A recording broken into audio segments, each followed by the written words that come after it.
So it seems as though Zeref is fully committed to being an asshole now that baby bro can't kill him no more.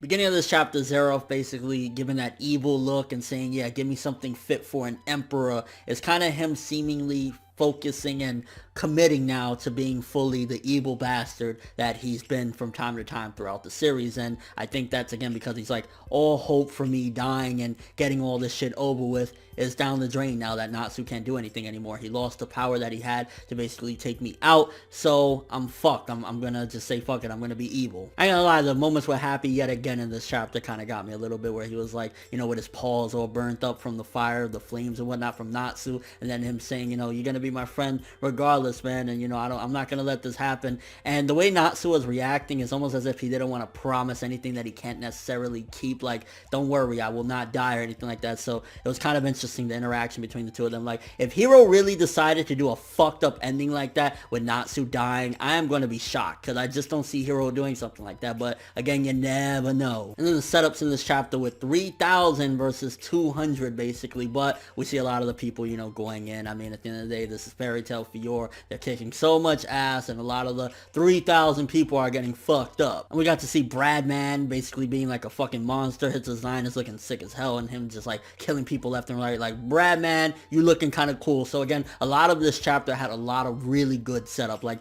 getting more of the fight continuing onward, and you know, the numbers and everything. Like, it was really doing some very good setup. Not to mention God, Serena, August, and then their little helper from the Spriggan 12 showing up to fight the Kings of Ishgard, the Saint Wizards, whatever you want to call them.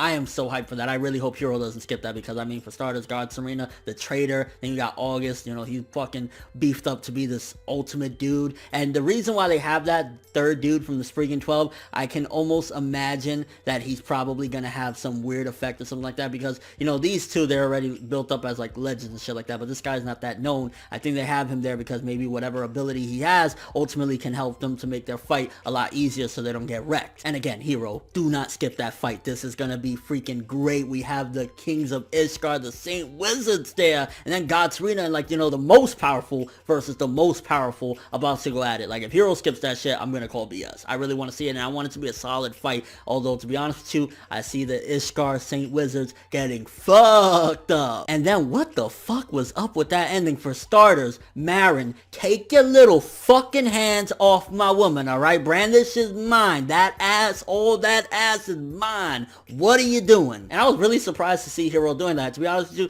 it was a mixture of like, I felt as though it was really serious and shocking, but then at the same time, it was Hiro's yet again perverted ways in a way, because you gotta think about it, this woman's pretty much butt ass naked there, and MARIN's on top of her choking her like if this is some erotic porn or something. So it's like a mixture of, oh my gosh, is he gonna just choke her to death in a fucking jail cell, and at the same time, why am I getting a boner? Just joking about that last part, or am I? And now the name of the next chapter is Mother's Key. It got me thinking, whoa, what about if Layla became a celestial spirit at some given point, and that's why it's called Mother's Key, because there's a key to summon Layla. Maybe something happened to her where she's a special key, something along the lines of that. And then I also got to thinking, like, this whole thing with Brandish's grudge against Layla, who knows? What if Brandish is like the daughter that Layla had in Alvarez, and maybe that's why she's bitter at her as well? Maybe this could be Lucy's sister, or maybe Lucy's cousin or something like that. I was thinking maybe there's some sort of relation there. And with all that being said, again, very good chapter. The ending, kind of shocking, I'm not gonna lie. I did not see MARIN creeping in there and choking the shit out of her. I don't think he's gonna necessarily kill her just because it's Fairy Tail,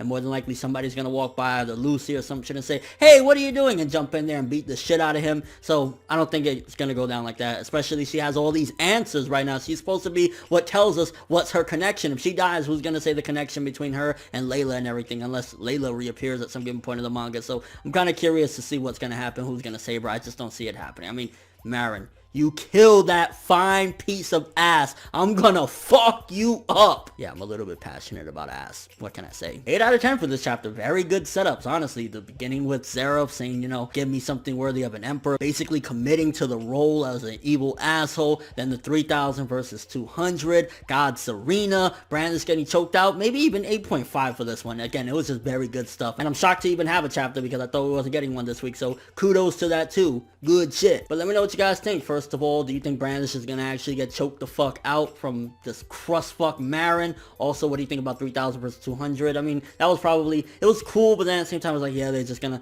fly right through them and it's gonna be nothing. God Serena versus the Kings of Ishkar, and just everything about this chapter. Again, good setups, man, very good setups. Hero doing his thing. But thanks for watching. If you enjoyed anything about this video, drop me a like, I'd greatly appreciate it. And if you want more from me, make sure to subscribe. I'm ForneverWorld, and as always, people, have an awesome day.